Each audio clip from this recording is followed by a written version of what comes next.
Okay, welcome to this episode of the Marketing Guides for Small Business podcast. I'm Jen Kelly, and I'm joined by Ken, Paul, and Dan today. Now, the topic we're talking about today is COVID reopenings. Now, we're recording this during the spring of 2021 when some parts of North America are experiencing great success with reopenings, while others remain very, very locked down. So, how is a business owner supposed to make marketing, advertising, promotion decisions when operating in such an uncertain environment? So on the panels today, we have a good mix of marketing consultants from various areas in North America. So you get different points of view depending on what the current state of reopenings are in their area. And this discussion will help cover the landscape of how to get back to it if you're in the area of the world that is enjoying somewhat normal, back to normal operations, versus those still constrained by restrictions. So we'll dive into the various areas of marketing to get insights and opinions, and you'll leave with some really valuable tips and advice. So we'll get started. Ken, I want to pass the first question to you. So if you were to advise a small business owner on ways to get some quick wins this month, regardless of their local COVID situation, what would you recommend? Yeah. Thanks, Jen. So I think that's the easiest question you could have asked me. It's really simple. Go back to your list. And if you haven't pulled together a list, do so. Go through your emails, go through your accounting system, go through your Facebook contacts or your LinkedIn contacts and build a list of people who have done business with you in the past. And then reach back out to them and ask them to come back and do business with you again. You have to realize, it's a really broad gamut. A lot of businesses can still operate fairly normally and have been able to operate fairly normally because of the classification. Maybe they've been deemed an essential service, but there are also businesses that have been almost nearly or completely shut down, and specifically even for specific time frames. So your list is your friend. It is the most valuable asset that you have from a marketing perspective. Start putting together a regular email newsletter. Send out an offer to get people to come back into your place of business. Let them know how you're able to operate right now. If you need help, ask them, because they know your business. They want to support you. Everybody gets it. So your email or your text message marketing list is your best asset.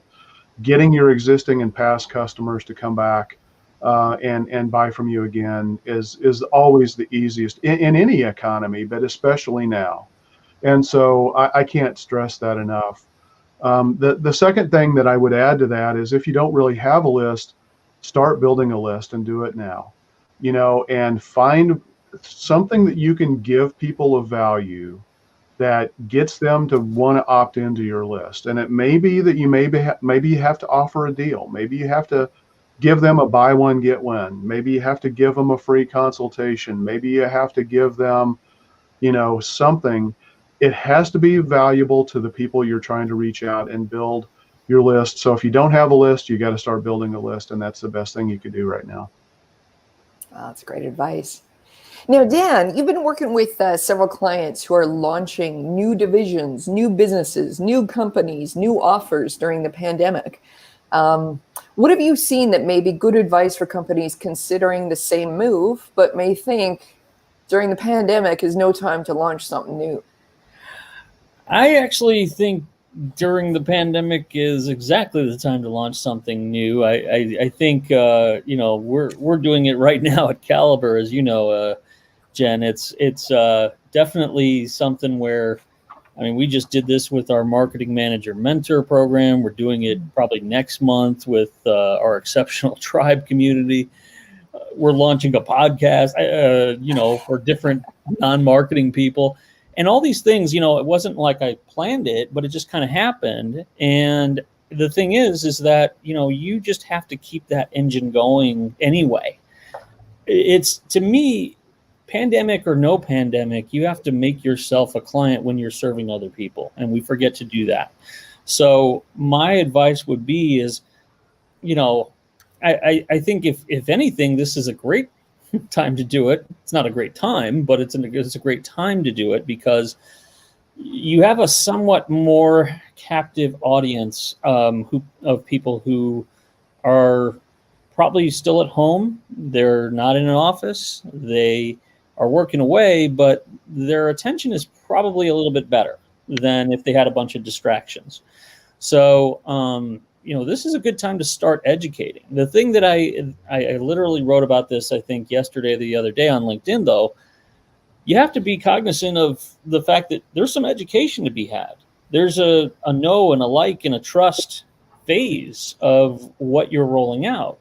So do not go like gangbusters, after you've done the list that, Ken just wisely told you to build. Now is not the time to suddenly be like, hey, buy this right now and start to, jump right into something. You got to whet their appetite, get them excited about what it is that you're about to launch. Maybe if it's one-on-one, ask them some questions about, what's going on in their world. Hey, I thought you might want to check this out when we launch it, that kind of thing. Nothing wrong with having some VIPs, but, that's really what I would do is put some energy into ramping up, but don't wait to ramp up. Don't talk about it anymore. This is not the time to start talking. This is not the time to start doing meetings endlessly of things that you're never going to launch. Just get it out there. And as you're getting it out there, though, the education has to be consistent. So you mean you can't skip the know and like and jump right to trust? I'm seeing no and then somehow skipping like, trust, and try. Like, okay, you know us, and now you should buy from us. Like, yeah. That seems to be the interesting common approach. mentality. Yeah. Yeah. So, yeah. That's really the thing is, Ken, like you said, that list is such gold, and you don't want to. Nobody's perfect, but you don't want to, mess it up. That these are people who are probably on your side. They don't want to be hit up right away in the first email about, buy our stuff. It's new. So. Yeah. If I can just jump in there, I mean, I do think, challenging times you always create opportunities if you're open to that. And, whether it's retooling your business, I mean, I think back a year ago and everybody was trying to figure out what's going on, and it was a little too early for us, any of us, to really start taking steps a year ago. But shortly after that, by April or May, people started to realize, okay, there is still a desire for people to do business in this economy, but we have to change the way we do things. And so even if you're not launching something new, you may be launching a new way of doing something. And so like for us, working with a lot of painters or home remodelers, they needed to start offering virtual estimates, where using technology, Zoom or FaceTime or whatever, to be able to have their potential customer or client show them, the project that they were thinking about, and then they could have a two-way conversation where they didn't have to meet face to face. And so, that's an example I saw with a lot of our existing clients. But, also for my business, while we were fortunate and we had a really good year, I used it as an opportunity to go back and look at everything we're doing, everything I'm spending money on. Does that continue to make sense? All the way from office space to tool sets that we're using. Because again, difficult times, can create just massive opportunities, but you've got to be prepared to seize them. Mm, very true. Dan, just on that too, you mentioned something about a VIP offer. I just wanted to jump in and say to folks, if you're launching something new, don't hesitate to launch a beta version of it, even if it's not software, because you will be surprised how many people really want to get into something early. And, if you talk about it being a beta version or a dress rehearsal for our launch, for our offer, folks are really willing to weather some of the bumps as you figure out your offer in exchange for being first in there. So it's another thing to consider. It attracts a certain type of personality that wants to be first. And oftentimes the very same kind of personality loves to give you feedback. So it can be really great to smooth out your offer. Yeah, I mean, you could definitely use it. You know, we do it this way right now. We use our LinkedIn company page a lot of times for that stuff because, you know, even if we had like a lot on there, you know, we got a pretty fair amount, but we still use that for, hey, special circle, you know about this before the rest of the world on LinkedIn does. So let's say there's 500 people that follow you for your company. Well, it sounds like a lot, but let's say though on your regular LinkedIn, you got like 3,500 people that follow you. Suddenly you're giving it to a select number. And again, it's not like every person is going to say, okay, sign me up. So, you know, use those special circles of your channels and slice off a piece for them. Yeah, that makes sense. And go for it, right? No Go excuse. for it. No, And now, Paul, there's no time like now to get one's digital marketing technical house in order. So, are there two things you'd advise business owners to either check on or implement now that they've been pushing off? Yeah, there's a few things actually. You had mentioned in the show notes about an SSL certificate. If you don't have an SSL certificate by now, you have a problem. But from a technical standpoint, I would say Search Console and analytics are two things, and that goes kind of specifically to your website, and talk about that a little bit more later in the podcast. But you have to have data about what your business and what your website presence is doing, and those are two free tools that you can use. You may need some help getting them set up and understanding the data that's coming out of them, but definitely you have to know what's going on with your website and make sure you're tracking things. And this kind of goes back to what Ken was talking about your list and building that list. Is that people they'll do a direct mail campaign, but they won't use a call tracking number. So you don't know where that call came from necessarily. They'll run Facebook ads, but they're not using that to build a retargeting list. And like I said, it goes back to what Ken talked about, is how important the list is. And there are ways to build that list, but you have to make sure you have that stuff in place. Gotcha. Yeah, that's a great point, Paul. You know, not all lists require getting an email address or a cell phone number. You know, remarketing lists are incredibly powerful. Just on that, Paul, could you explain what an SSL certificate is if we have some folks in the audience that are just hearing that term and then tuning out? Yeah, sure. Do you want your eyes to glaze over? Give us explain it to me like I'm a 6-year-old. Okay, it stands for Secure Socket Layer. And basically what it does, it encrypts the data from your browser to the receiving browser.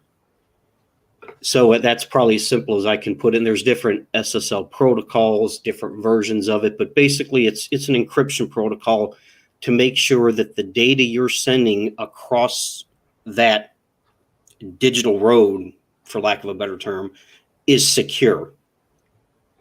And it's about $100 or so per year. I mean, it's not expensive, right? It's not. And a lot of hosting providers, especially some of the more premium ones like what we use, they offer it free. Let's Encrypt has made a large headway into providing free SSL certificates for non-enterprise level websites. Mm-hmm. Mm-hmm. And even if a business owner is not necessarily selling anything off of their website, excuse me, it's important to have that because Google's looking for that, bringing up in search results. Google is giving preference to SSL, and it's HTTPS, and if you'll see that in your browser, and with Google and a lot of browsers, it will flat out say not secure. And it goes back to privacy. If someone is filling out a form on your website, you're collecting personal information. And Google wants that to be, well, in the privacy acts in a lot of states now, they want that data to be secured. Mm-hmm. Now, that doesn't mean that your website in and of itself is necessarily secure. That's something different. This is the data being sent between your website as an endpoint and another endpoint which like another website. I gotcha. I feel we have another topic coming on for a future podcast, eh? Yeah, absolutely. That'll have a big Well, audience. And you know, we've talked about know, like, and trust. I mean, if somebody goes to your website and the browser that they're using says it's not secure, what do you think that means for their level of trust with your business? So They're probably going to leave. I certainly would. Yeah. Yeah. I mean, if it's a website that I absolutely don't know, I absolutely would leave. If it's a website that I know, maybe I might stick around, but still, you know, and what's interesting is, you know, it's not, like Paul said, it doesn't secure your website. It doesn't prevent it from being hacked. Doesn't it prevent it from having malicious code placed on the website. It literally is just a mechanism to make sure that the data is secure as it's transmitted from your browser to, to the end destination. But it is an important factor for search ranking in the eyes of Google, and so you better do it. Yeah, absolutely. Ken, I asked you before about some short-term wins. Let me turn the tables and ask you about something longer term. So think 12 months out. Is there any recommendations you have for business owners to be, starting certain marketing strategies that will carry them out over the next 12 months of, frankly, uncertainty? Yeah. Well, I think it's a perfect time to make sure you're putting systems in place. As Paul talked about, measuring and tracking systems. I'm a big fan of putting together marketing automation and CRM systems as well, because just because you have a list and maybe you occasionally send out an email campaign or a text message campaign, you want to formalize that process. And you also want to build out, nurture campaigns to help you stay top of mind, whether that's a once a month email newsletter that you're sending out, or a weekly newsletter, whatever the right cadence is. You don't want to burn your list. You want to monitor and track, as Paul was talking about. You want to look at the analytics to make sure you're not sending too many emails and turning people off and either having them unsubscribe, or mark them as spam. But you also want to be able to take full advantage of the list that you've built and start, email and text messages work best when they're delivered in context of what somebody's expecting to receive. And so, having a system in place where you can tag people based on what they've purchased from you in the past or what they've downloaded from your website to express interest in maybe the type of service that you have to offer is super important. So I think really, building systems and that includes a marketing system. And so if you haven't gone through the process of doing a strategy analysis of your business, not only, business processes as well as marketing systems, I think, to the extent that your business can afford to do so, I think it's the ideal time to do so. Again, this is the time in a tough economy. This is the time where you've got to squeeze out every inefficiency you've got in your organization. You've got to understand every system that you've got going on. If you're paying people to do work on projects that are not profitable, you're running into potential danger really fast and in an economy like this, and it's going to expose you very quickly. So maybe you're not working with the ideal customers you have. Maybe you're not selling them or selling enough of the right products or solutions that are the most profitable for you. So, that's all going to come back down to looking at marketing strategy. And then, just making sure you have operational systems in place, whether it's and systems to measure and track, because often you can't make good decisions about what's working well if you don't have data to back it up. And so, that's one of the reasons why I'm really intrigued with the whole Fix This Next book that's out there by Mike Michalowicz, and why I got certified on it, because, you have to identify the true problems that are holding your business back. And if you're just making a decision on your gut and you're not making decisions based on data, you're probably going to be making some decisions that are not right. You might get lucky on some of the things, but the more data you have and a data-driven decision-making process, the better. So that's what I would tell people to do, is start working on that. I'm a big fan of bootstrapping, is what I refer to it. You've got to start focusing on things that are going to drive income into your business. But at the same time, you can't neglect those longer term, bigger issues that are facing your business. And so you've got to find that kind of delicate balance. And that's why I think, going back to your list, asking them, even if it's help, to say, hey, if you're a restaurant, for example, hey, I know you guys can't come in and eat, in the restaurant the way you guys used to, or maybe you're not comfortable doing that, or maybe you're even prohibited from doing that. They can still buy takeout. They can still buy gift cards. They can still promote and share your business across social media. You just have to ask. So you've got to use that, but then you've also got to figure out, okay, now from those people who have shown me that they're willing to help my business, what can I do? How can I continue to add value and help them? And if you don't have a system to measure and track that, you may burn them out. Mm. Jim, I'm just going to throw something in here too that I think is important for folks to really look at themselves and say, am I strong in this, and should I be doing it? As far as, let's take marketing, for example. And I've been no holds barred about this. I don't think people most of the time should be doing their own marketing. And I don't, and I won't apologize for it, because they don't spend, it's not a strength of theirs. They didn't go to school for it. They haven't done they don't have any experience in it. And they might have maybe, listened to certain things here to get insights like us, but that does not mean that suddenly they are a marketer. And the problem is that when they start to do that and start to think they're a marketer, they take time away from new business development. They take time away from client service.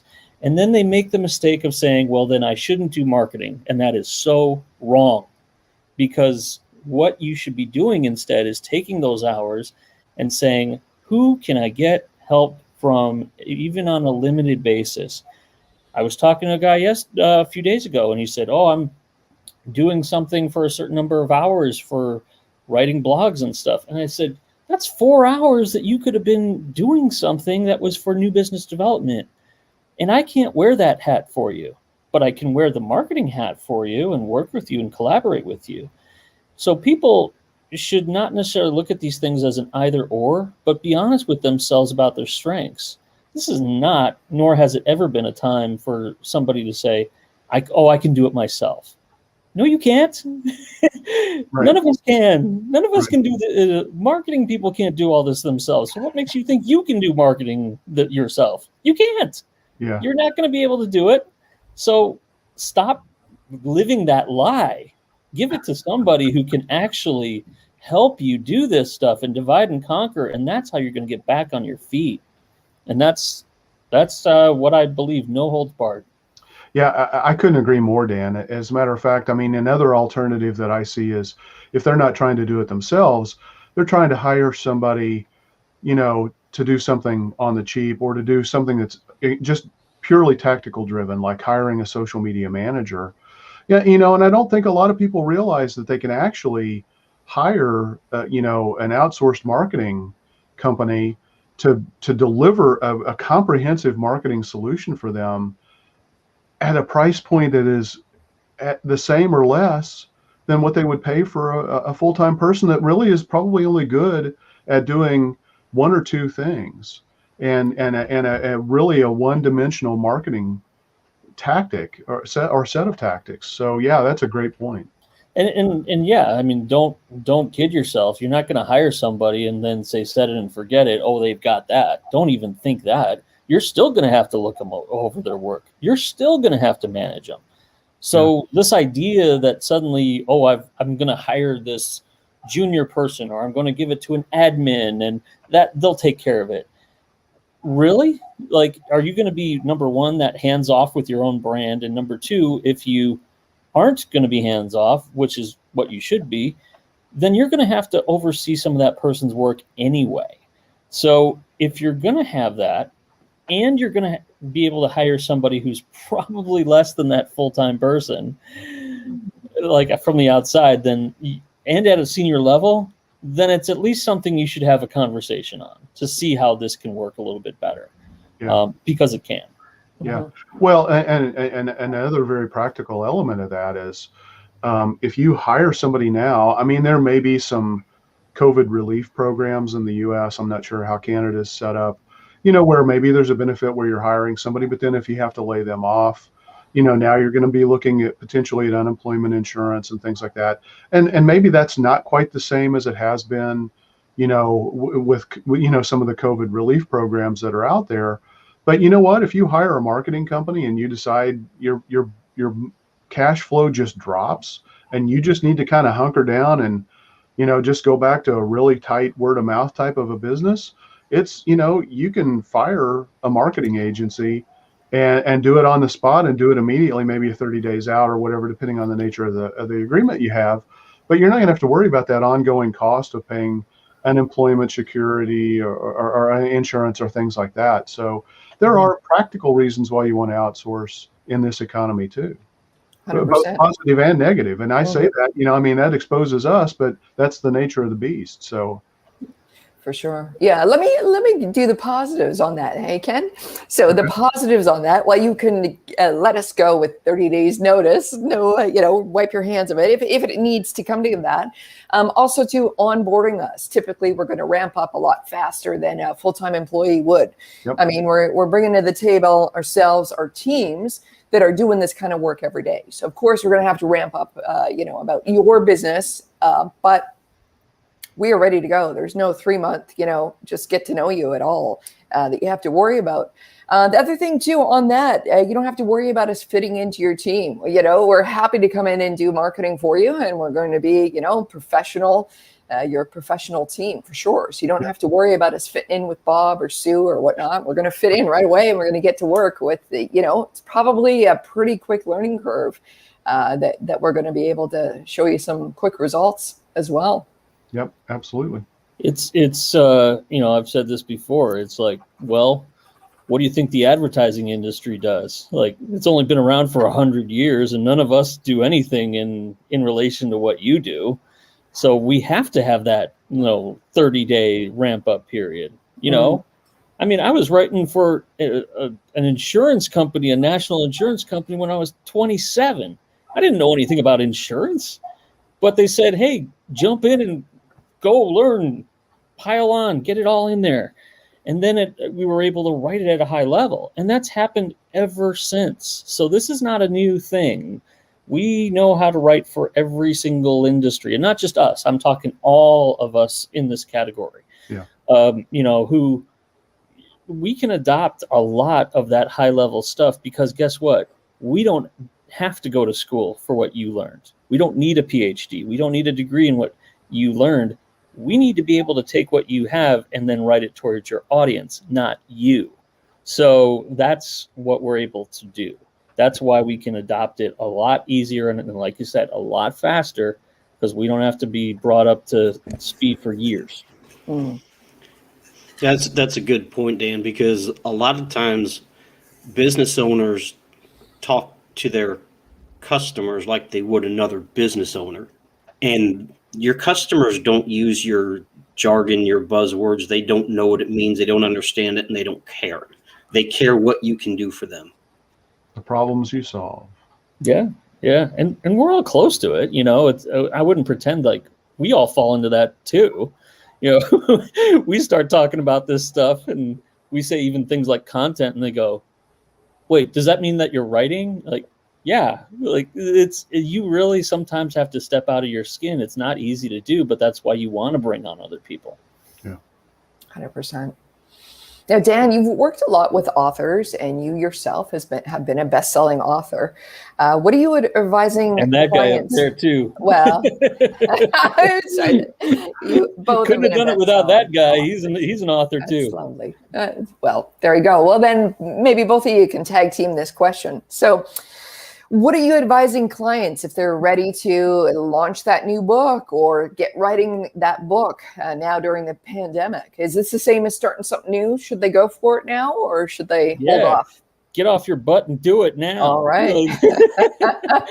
Well, I say that, but I'm not kidding. I mean, it's doing a book, as Ken and I know. I mean, it's quite an ongoing journey. Let's put it that way. It's not something that you're gonna be able to do in 3 months, or I've seen people do some pretty crazy claims about 6 months, but I think if you really want to do it right, most of the time it does end up being at least a good 9 months when it's all said and done. All the writing, all the outlining, and actually going to publishing and stuff like that. Even with the easy self-publishing stuff, you got to allow some time for that. So I do think if you want to do something that, this is literally right now, is a time when, if you want to get this thing published, if you want to have a book by the end of the year, you got to do it right now. Otherwise it's not going to happen. It's rare. And unless it's an easy, very digestible booklet kind of thing, and we're not talking about a book, then that's another story. But if you are trying to do anything that resembles a book that you want to sell on Amazon, that's got to start right now if you want it done this year, if that's a goal. Because that process, it doesn't have to be something where you're writing chapter 1, 2, 3, 4. And it's just like what we were saying, you should not be doing that yourself. Absolutely not. There's no way you're going to get it done if you try to do this by yourself. Don't even try. Give it to someone, whether it's me or somebody else, who can help you further that along and write it with you, and interview you. But do not try to do this yourself. It's never going to get done this year, maybe even beyond. And that's just from experience. So. And then what about promoting it? So, launching a book is one thing. It's almost like launching a product. If teams haven't done that before, you launch a product and that feels like, okay, we're done. But, that's day one of promo. Yeah. Yeah. Ken and I know it's the success of our book with a few other guys, including the guy who's normally on this call. Who we won't mention. Yeah, we won't mention his name. Okay. But, we wouldn't be where we were in those immediate days to come if we hadn't reached out in advance to some people and said, hey, this is coming. This is going to go live, so be ready. And in this tight window of when it's really new and fresh, we'd like you to push it out. If you can give us a review on Amazon, hopefully a good one, all of those things, these are the kinds of things you want to do. Our friend and mentor, John Janch, has a thing called Podcast Bookers. And one of those things that he uses that service for is books. So there are a few things that are as powerful as being on a podcast, because it is a lasting thing. It's going to, be in the show notes and things like that. And people are, you're going to have that in your search results for a long time to come. Yeah. So, that's something where the promotion, I think people think that it's got to be, you got to go on some expensive, pay a whole lot of money to be on a radio show and stuff like that. No, you don't have to do that stuff. It's more about use the people in your circle, because you're going to need them most of all to mobilize this thing. And then you can worry about how you're going to push it out. But, look at things like podcasts. And yes, it's a plan that has to be, developed right in tandem as you're getting close to the end, because you want to think about how that's just going to flow right into the promotion period. Yep, absolutely.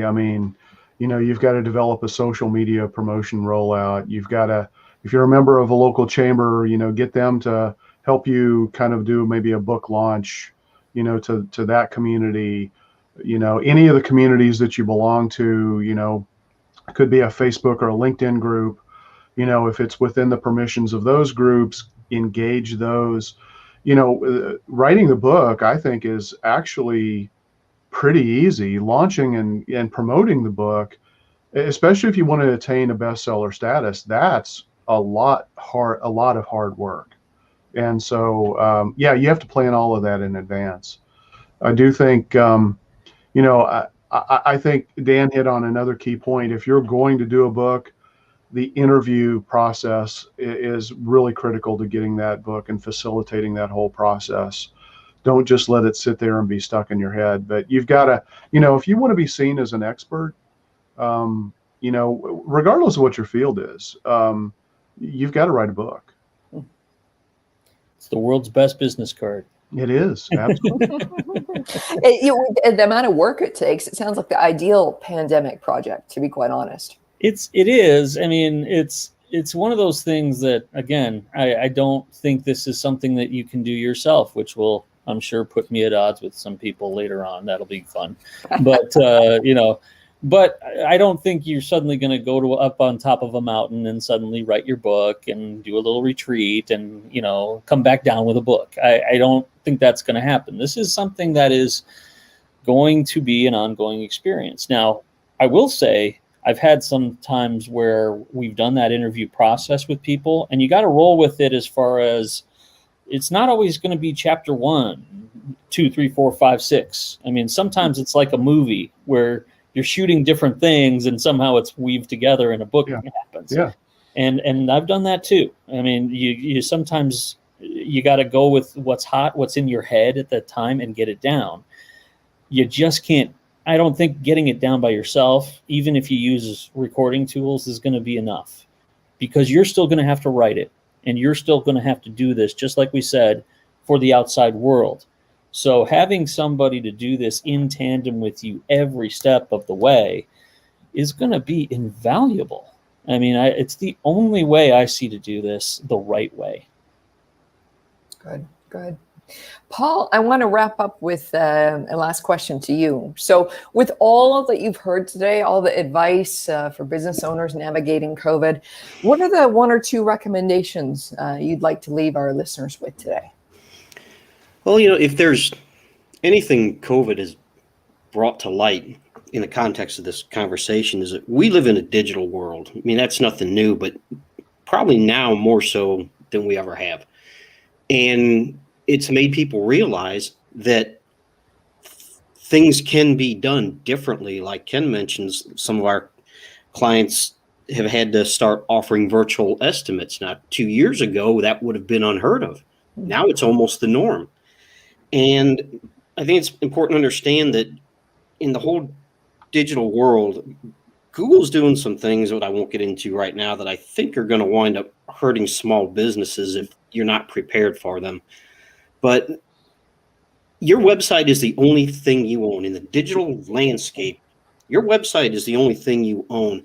So you need to build out your digital presence on different platforms and have those linking back to your website so that your website can be the hub of your digital marketing efforts. And I think those, and I don't think a lot of this is going to change, even with, say, we get a vaccine and we're all immune to COVID, whatever. I think a lot of things aren't going to go back to what was normal, because there's a lot of efficiencies that digital can build in, automations and things like that. And people are starting to realize that there are better ways to do things or more efficient ways to do things. And I think some of that's not going to go away because it goes back to business efficiency. It's I mean, you couldn't be more right about that, Paul, because I think now people realize, like, I heard it this week. I mean, people arguing about networking groups and what's it going to be like when we go back, whatever. But, that's what I mean is we've had networking group experiences, I'm sure, where we have to get in a car, drive an hour, spend 2 hours at the event, drive another hour back, probably get stuck in traffic on one of those times. And suddenly you've blown 4 to 5 hours out of your day. And, for certain things, it may be worth it, but not all the things are going to be able to, make that case. I think these groups have got to look at a hybrid of some sort that has a virtual experience. And I think employers, you better look at a good 30 to 40% at least of your staff not wanting to come back to the office 5 days a week. That is going to happen. If you don't do that, your competitors are going to offer that, because we're not going back to that. We're not going back to 100%. You got to come back 5 days a week. You offer that, you better expect some people to look at other options, because we know now, we know how good it can be and how fast it can be. And we know we can put hours back into our day that can be used for Zoom, regardless of the fatigue we have on Zoom. Zoom is going to be, I'd do Zoom 10 out of 10 times than drive out to somewhere and drive back and somehow have to catch up with work. Like, that's not going to be an easy proposition, and it doesn't have to be. So I definitely think one thing you got to look at right now, and get real comfortable with it, is having a hybrid approach. You can make your people come in for 1 or 2 days a week. That's fine if you got to, but you can't necessarily go back and say 5 days a week to the entire team and force them to do that. I don't think that's going to fly. Wow. Well, even if you're doing something like a virtual estimate as a painter or an interior designer or home remodeler or something like that, people now have embraced the convenience of that. They don't have to take off work to be able to pan around a room, with their iPhone or smartphone and show a contractor, here's what I'm thinking, here's what it looks like, here are the dimensions, all that kind of stuff. Some people are never going to want to go back there. So if you're thinking that, hey, I'm a painting contractor, I can give up all this virtual stuff because I really hate using Zoom or FaceTime to do it and stuff, I don't think that that's going to happen. And I think that that would be a mistake. You may see a lot of that activity drop off, but if you're not prepared to offer that moving forward, I think you're putting your business at risk. People like the convenience of communicating digitally. If you're not using text message marketing in a legitimate way for your business, meaning it's got to be a permission-based system, people have to have the ability to opt out. If you're just sending a message back and forth on your cell phone to a customer, and you're not doing that through a text message approved system where they have the ability to opt out and say, stop, I don't want to get any more of your texts, that is not compliant. So you need to realize the true ways that you have to be doing business in a digital economy. And whether you like it or not, it's here and it's not going to change.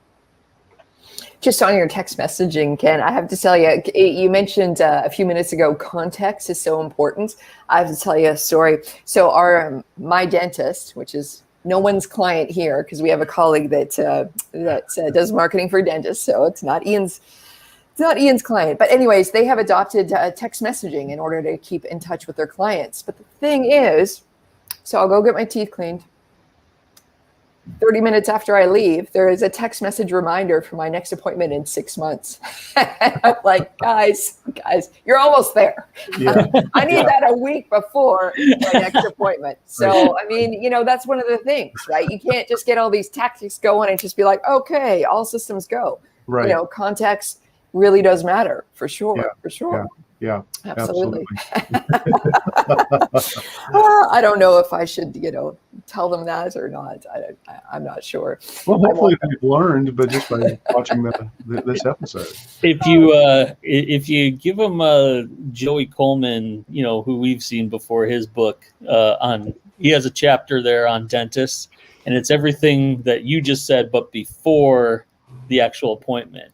And if they do that, woo, they'll look like $1 million. But yeah, maybe 6 months out. Yeah, just change the timing. That's all we have to do, because they're lovely otherwise. Before instead of the after, maybe.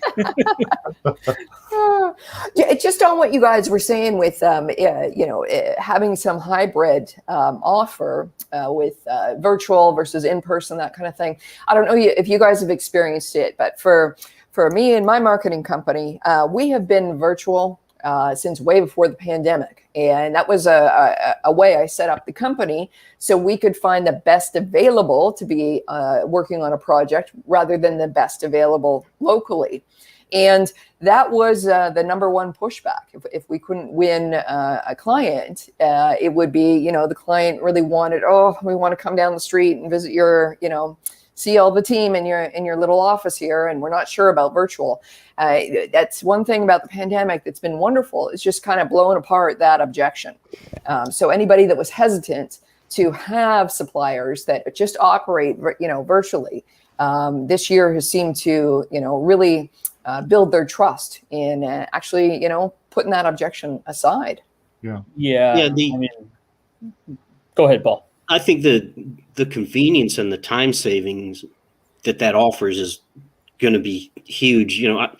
My dryer conked out, so I went down to, there's an appliance outlet store where you can get it for basically half price because there's a little scratch on the side that no one will ever see. And so I went online, and they want you to come down there because they don't offer, you can't bring it back because it shows up and it has a scratch on it. They want you to come down and look at it. And I was kind of peeved because I just wanted to order it and have it show up at my door. I don't care if there's a little scratch on it. It's in a utility closet. No one's going to see it. It's not a fashion statement. But I was irked because I had to actually get in my car and drive down there. And it was 10 minutes away. My God, come on. Yeah. Yeah. Yeah. The joys of living in a suburb makes it a little bit easier to get around. Dan, it might be a little bit more difficult for you. Yeah. It's, I can say on the subject of office space, right now, ironically, if you go in downtown Chicago, which is only about 2-3 miles from where I am on the north side of town, it's kind of a ghost town right now. Mm-hmm. So because of that, people aren't necessarily gravitating and flocking back to their offices. But I do know in normal times, we are, even before this happened, co-working spaces. I can't speak for every city, but you throw a rock and you can hit a co-working space on a corner in this town. So the idea that you somehow, if you have a company of 10 people, I can tell you for a fact, there's a co-working space that can accommodate you so that you don't have to be there 5 days a week. You can just say, this is our space. Well, if you want to come in a couple days a week or something like that, that's the dedicated space. Mm-hmm. So I would not want to be a commercial real estate person in certain towns right now with that. That's going to put some pressure on them because those options are definitely there for anybody who is a small company of that size, and they will not pay as much for as a traditional office, and they get some pretty good amenities for it too. So it'll be interesting how that evolves. Having said that, though, there are some tax changes that are going to restrict the ability to write off home offices in the U.S. So that's going to be a little bit of a surprise, I think, to a lot of people. And so, really? Yeah, yeah. That's not what I wanted to hear. Yeah. So I don't know the whole details. I'm not an accountant, but I think that's something that it's going to be a really interesting dynamic because there are going to be changes. People are going to be moving, maybe even across the country or even to different parts of the world. As the world starts to open up and become a little safer. Argentina, I think Buenos Aires is running a marketing campaign right now, to offer space for people to work that are digital nomads, and so they're starting to do that now. We're seeing population shifts, from like Silicon Valley. People are moving to places like Boise, Idaho, or places like that because they don't have to be co-located any longer. Now, these are people that are, maybe information workers, but what that's going to do is that's going to drive demand in different ways for a whole lot of other, types of jobs. And so it's going to be interesting to see how all this shakes out. It's definitely going to be a change. And if you're running a business, you should be thinking about how is that going to change your business, and what opportunities does that create for your business to take advantage of, and start planning and preparing for that now. Yeah, people can't get out of California fast enough right now. Yeah, I mean, I think I would pick up a book from Jason Free called Rework. I mean, that's been around for a while. But when that guy, he's the mind behind Basecamp, the project management system, and they're right here in Chicago.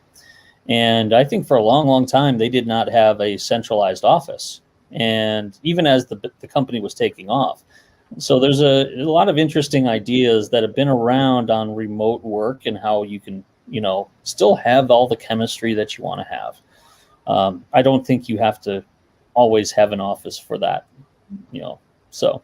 And I think clients are respecting that now a lot more too. Absolutely. That seems like a good place to wrap up, guys. Yep. Thank you so much. And to our listeners, I hope we've dropped some insights and some helpful tips to help you navigate the rest of the COVID pandemic. With that, we'll say goodbye, and we'll see you next week. See ya. See you. See you.